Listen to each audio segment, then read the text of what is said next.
Ẹ káalẹ́ o ẹ̀yin ènìyàn wa, mo kí yín ní èkì tó lọ́lá jùlọ lórílẹ̀‐èdè àgbáyé. Èkì ó tu fẹ̀. Ṣé dáadáa ni a bá gbogbo wa? A kú dédé àsìkò yìí. Ó ti ṣẹlẹ̀ lókè ọya o. Àwọn Haúsá ti yarí. Àwọn Haúsá ti yarí, àwọn àgbààgbà ilẹ̀ Haúsá ti yarí o pé Fulani must go. Ẹ bá mi pariwo Fulani must go. Àwọn Fulani ti yarí, wọ́n ní Fulani must go ní orí ilẹ̀ wọn. Ẹ̀yin ènìyàn wa, ohun tó mú mi mú fọ́nrán ẹ̀ wá ni wípé ẹ jẹ́ ká wá jọ jòkó ká jọ wá wò báwo ló ṣe fẹ́ possible. Báwo lẹ ṣe fẹ́ ṣe tẹ́ fẹ́ eradicate àwọn Fulani ní north. Ó ti pẹ́ kẹ́ tó yẹ kẹ́ ti gbé ìgbésẹ̀ yìí. Ó ti pẹ́ tó yẹ bíi more than 200 years ago. Tí wọ́n ti wà ní north kì í máa ń ṣe ọdún kékeré ẹ̀yin èèyàn wa. Ìjẹ́ akọ̀lẹ̀kù gìrìkà ní Fulani must go ní Ìlọrin. Ìjẹ́ ó lè possible. Báwo ló ṣe fẹ́ ṣe? Ẹ jẹ́ ká jọ jòkó ká jọ rò. Mo fẹ́ rí comment yín. Ẹ̀yin ọlọ́pọlọ pípé, ẹ̀yin bàbá, ẹ̀yin ìyá tẹ́ wà lórí ìkànnì, ẹ bá wa tẹ̀ sí comment section báwo ló ṣe fẹ́ ṣe. Wọ́n ti wọnú ara wọn. Gbogbo north, gbogbo Sẹ́ríkì north tó ń jẹ ọba lé wọn lórí Fulani ni. That's number 1. Number 2 tó dàbí rẹ̀ ká tó lọ sókè kí tó release fídíò tó wà ńbẹ̀. Gbogbo àwọn governors ní gbogbo state north Fulani ló wà ńbẹ̀. Ẹ jọ̀ọ́ báwo ló ṣe fẹ́ wá ṣe nígbà tó ń dìde ń sì tó ní Fulani must go. Inú mi ò bá dùn tí ẹ bá lè báwo ni kí ṣe fẹ́ lójú. Ẹ wo, ẹ má jẹ́ kí fà já, ẹ jẹ́ ká lọ sókè lọ́run. Fulani, we are the Hausa's people. We're watching you closely. We're going to let Nigerian people to know you very well. Thanks for social media. Without social media, no one knows how we're suffering, how much we're suffering in the Fulani regime. Traditional ruler, or religion ruler, or political ruler, or a terrorist. Like Fulani terrorists, or Fulani agenda. I told you people, 16 terrorist Fulani who's unalive in Edo are Fulani. Fulani try to deceive Hausa to tell the world those people are Hausas. You know why? Because they want to cause problem between Hausas and indigenous. As usual, Fulani used to do that a lot. Many years ago. We are the Hausa people, we don't know. That's why now, Hausa people are angry with the Fulani. We are very angry. We hate them. We don't like them. Because they use religion to divide us, to rule us.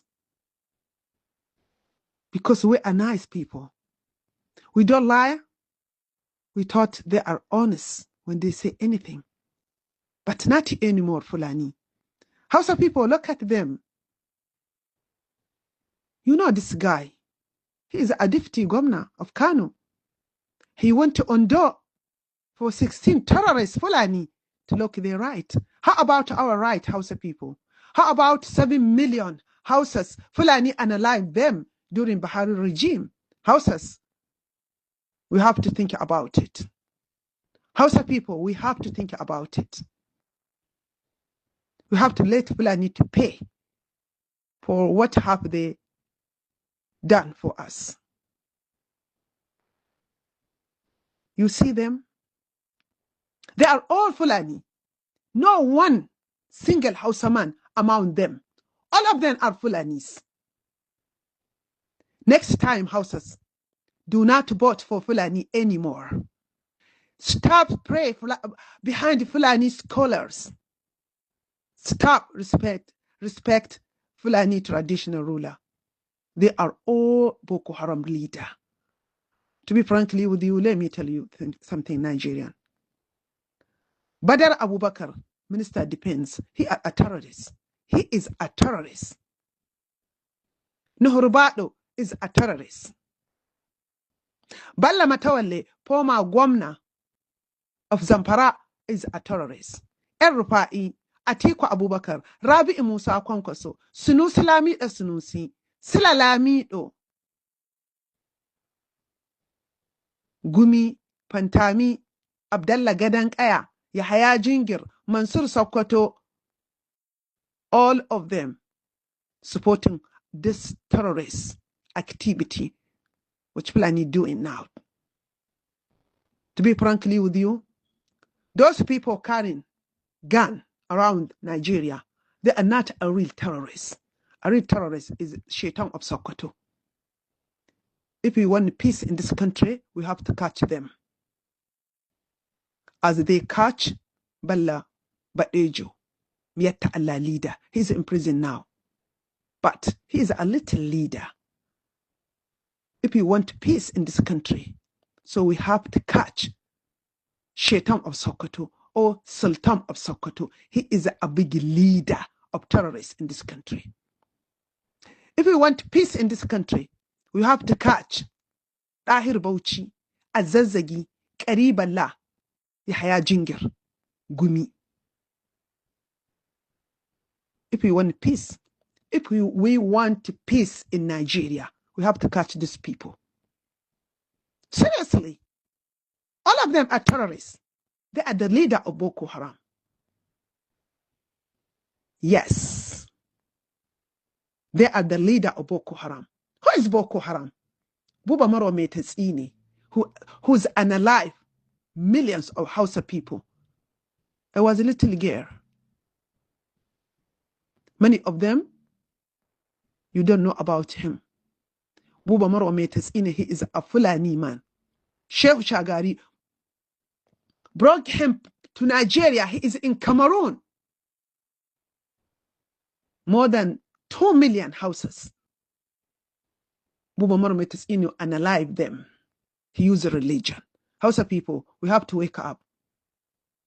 Do not let anyone to use religion to deceive you. They don't care about religion, Fulani. They don't have religion. They don't have religion. As they don't have land, they don't have culture, they don't have clothes, they don't have dignity. They are gypsy. So why you let this gypsy to deceive you? Hausa people, we have great history. We are nice people. We are very peaceful people. Stop marrying Fulani women. And thank you, because I heard a lot of good news. Thousands of Hausa people divorce Fulani women. It really makes me happy. Thanks, Hausa people. Thank you, Hausa people. You make me happy. Because we don't want any children between Hausa and Fulani. We don't like them. We are clean, nice people. We don't want to mix our blood with the evil people. Look at them. Hausa people, do you remember when Fulani burned 42 houses in the bus? No one single Fulani say anything about it. Do you remember? When Fulani unalived 200 Hausa Muslim in the mosque during Friday prayer? Do you remember when Fulani unalived Hausa Christian in the churches in Kaduna State? No one say anything about it. How about Jos? How about Benue? How about Taraba? How about Kaduna, Southern Kaduna?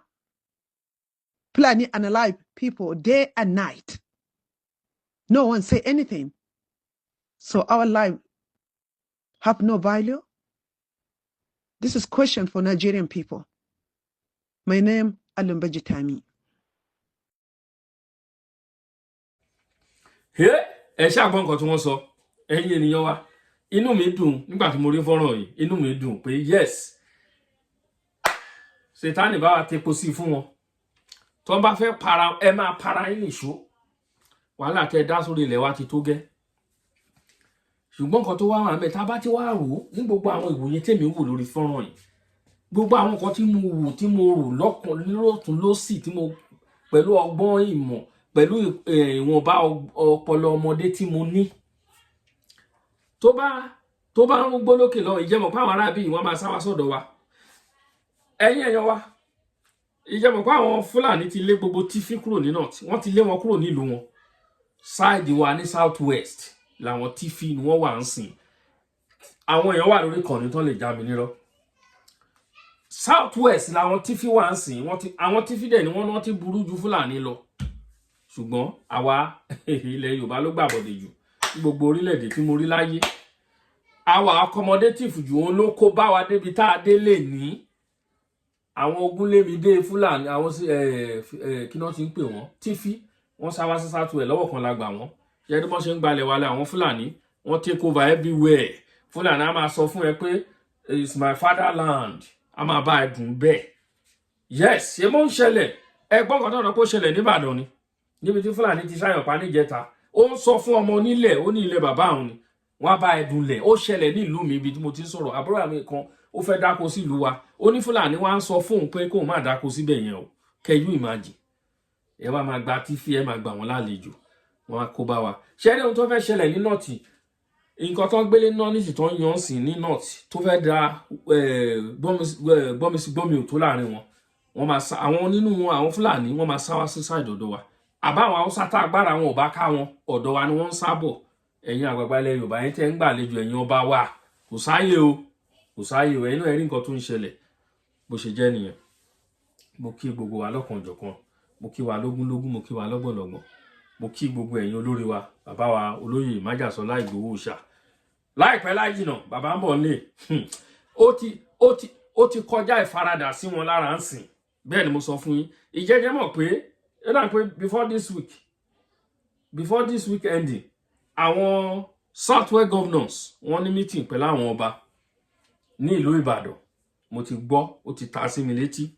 Àwọn ọba àti àwọn governors wa ní southwest wọ́n ti fẹ́ ṣe meeting upon meeting.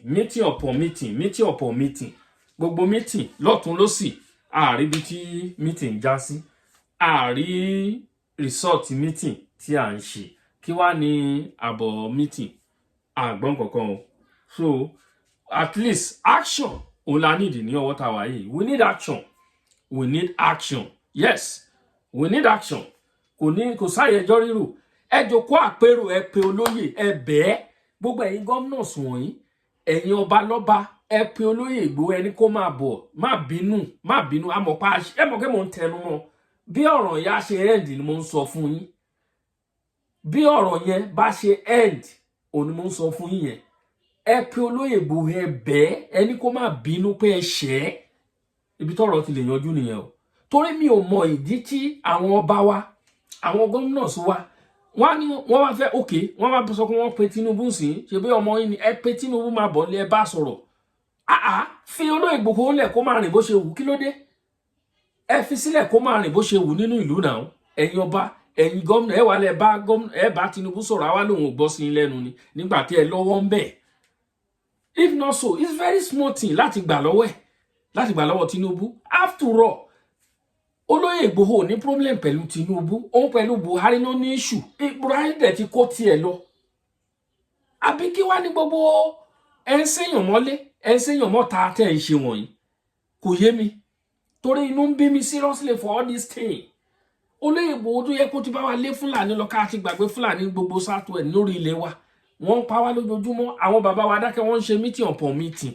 Meeting tá a rí ibi tí meeting sọrí sí. Kí wá láǹfààní meeting tẹ́ ẹ ń ṣe? A ò mọ̀ o. A ò máa fa ní meeting tẹ́ ń ṣe o. Ẹ ti fẹ́ bẹ̀rẹ̀ meeting sìn. A dúpẹ́ pé omi wọ́n ti gbómi lé náà ní north ń sìn. Kó máa dàrú fúnra wa, káwa ṣáà máa rí, kó máa ju fídíò síta. Ká máa rí nǹkan sọ ẹnu sí, ká máa gbé sórí ayé káwọn èèyàn wa máa gorí, wa máa rí wò. Ó ní tiwa o. Bó ṣe jẹ́ nìyẹn. Bó ṣe ẹ̀yin olólùfẹ́ wa, mo kí wa lọ́kànjọ̀kan níbikíbi. Gbogbo àwọn sọ̀rọ̀sọ̀rọ̀, mo kí gbogbo yín o. Olóyè Ìgbòho, bàbá Bánjí Akíntóyè, bàbá wa Ẹmọ̀lá, Yorùbá World Media Chairman Yagoyaju, àti gbogbo àwọn èèyàn mi ń bẹ, Dr. Sabi, gbogbo yín pápátá ni mo kí, gbogbo ẹ̀yin sọ̀rọ̀sọ̀rọ̀ mo kí wa. àti gbogbo ẹ̀yin olólùfẹ́ wa kan tí ẹ pé mi ò mọ ó dìgbà tí n bá wá sórí live kí tó appreciate gbogbo yín tẹ́ máa ń comment all the time tẹ́ máa ń encourage wa tẹ́ máa ń drop comment. I love that. Even though tá bá ṣe mistake ẹ bá wa kọ síbẹ̀. Mo rí ẹnìkan ń bú mi kò sí nǹkan tó fi ń ṣe ni. A dúpẹ́ lọ́wọ́ yín náà pé ẹ wò wá ẹ bú wa. A dúpẹ́ lọ́wọ́ yín. Ohun tó là wa á máa sọ. Àwa ò ní búyàn o. A ò ní búyàn o. Ohun tó là á máa sọ nítorí pé àwọn tó ń lead wa wọ́n kọ́ wa dáadáa. So bó ṣe jẹ́ nìyẹn. We follow them. Ẹni tó bá fẹ́ lead ó máa ń follow ìlànà ẹni tí ó ń tẹ̀lé. I mean, yes, à ń follow ìlànà àwọn tí à ń tẹ̀lé àwọn olóyè Ìgbòho. Ìlànà tó fi sílẹ̀ là ń tẹ̀lé. So a ò lè tapá sófin. Bó ṣe jẹ́ nìyẹn. Ẹ má wo tiwa. Ẹ ṣáà bá wa pín ètò wa. Bó ṣe jẹ́ ni èmi ọmọ yín ọ̀rẹ́ yín olólùfẹ́ náà ní Akálámàgbò TV. A ti máa rí yín o. Ẹ ṣeun gan.